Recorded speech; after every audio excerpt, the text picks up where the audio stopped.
ସମସ୍ତଙ୍କୁ ମୋର ନମସ୍କାର, ଜୟ ଜଗନ୍ନାଥ। ତ ଆଜି ମୁଁ ତିଆରି କରିଛି ଇଟିଲି ପିଠା ଆଉ ତା ସହିତ ଚଟଣି। ତ କେମିତି ବନେଇଛି ମୁଁ ଆପଣଙ୍କ ସହିତ ଭିଡ଼ିଓ ମାଧ୍ୟମରେ ଜଣେଇବି, ସେୟାର କରିବି। ଆଉ ମୁଁ ମୋର ସିକ୍ରେଟଟାକୁ ମଧ୍ୟ କହିବି, ଯେଉଁଟା ମୁଁ ମୋର ମାଠୁ ଶିଖିଥିଲି, ମାନେ ମୋ ବୋଉଠୁ ଶିଖିଥିଲି। ତ ଚାଲନ୍ତୁ ଭିଡ଼ିଓଟିକୁ ଷ୍ଟାର୍ଟ କରିବା। ଇଟିଲି ମୁଁ ଯେତେବେଳେ ବି ଆଗରୁ କରେ, ଜମାରୁ ବି ହୁଏନି ପିଠା ତିଆରି ଠିକ୍ସେ ମୁଁ କରିପାରେନି, କାରଣ ସେଇଟା କେତେବେଳେ ବହୁତ ସଫ୍ଟ ହେଇଯାଏ, ତ କେତେବେଳେ ସେଇଟା ବହୁତ ହାର୍ଡ଼ ହେଇଯାଏ, ଯାହାର କି ମୁଁ ମାନେ ଭାଗ ମାପ ଠିକ୍ସେ କ୍ୱାଣ୍ଟିଟି ଜାଣିପାରିନଥିଲି। ତ ମୁଁ ମୋ ବୋଉଠୁ ତାକୁ ସେଇ ସିକ୍ରେଟଟା ଶିଖିଲି, ଆଉ ତାପରେ ମୁଁ 2 3 ଥର ଖଣ୍ଡେ ବନେଇଲି, ଭଲ ଲାଗିଲା। ତ ଆଜି ମୁଁ ଆପଣଙ୍କ ସହିତ ଭିଡ଼ିଓଟିକୁ ସେୟାର କରୁଛି। ଏଠି ମୁଁ ବିରି ନେଇଛି 1 କପ୍, ଆଉ ଚାଉଳ ନେଇଛି 2 କପ୍। ତାକୁ ଭଲସେ ପାଣିରେ ଫାଷ୍ଟ ଧୋଇକି 3 ରୁ 4 ଘଣ୍ଟା ବତୁରେଇକି ରଖିଦେବା।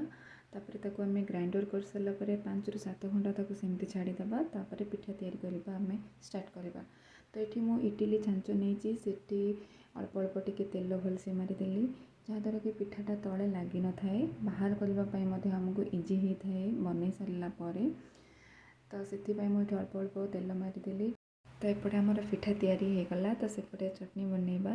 ତ ଚଟଣି ବନେଇବା ପାଇଁ ମୁଁ ବୁଟ ଡାଲି ନେଇଛି ଆଉ କଞ୍ଚା ବାଦାମ, ତାକୁ ଭଲସେ ମୁଁ ରୋଷ୍ଟ କରିକି ଭାଜି ଦେଇଛି। ତାପରେ ଏପଟେ ପିଠା ଚେକ୍ କଲା ବେଳକୁ ହେଇସାରିଲାଣି, ଦେଖିପାରୁଥିବେ ଆପଣ, କାଠିରେ ବିଲକୁଲ ବି ଲାଗୁନି ଆଉ।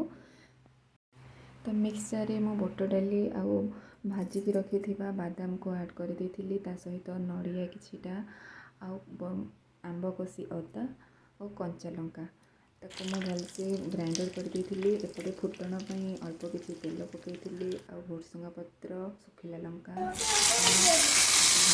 ଦେଇଥିଲି। ଚଟଣି ଆମର ରେଡ଼ି ହେଇଗଲା। ଭିଡ଼ିଓଟି ଯଦି ଭଲ ଲାଗିଥିବ ତାହେଲେ ଲାଇକ୍ କରିବେ, ସବସ୍କ୍ରାଇବ୍ କରିବେ। Thank you.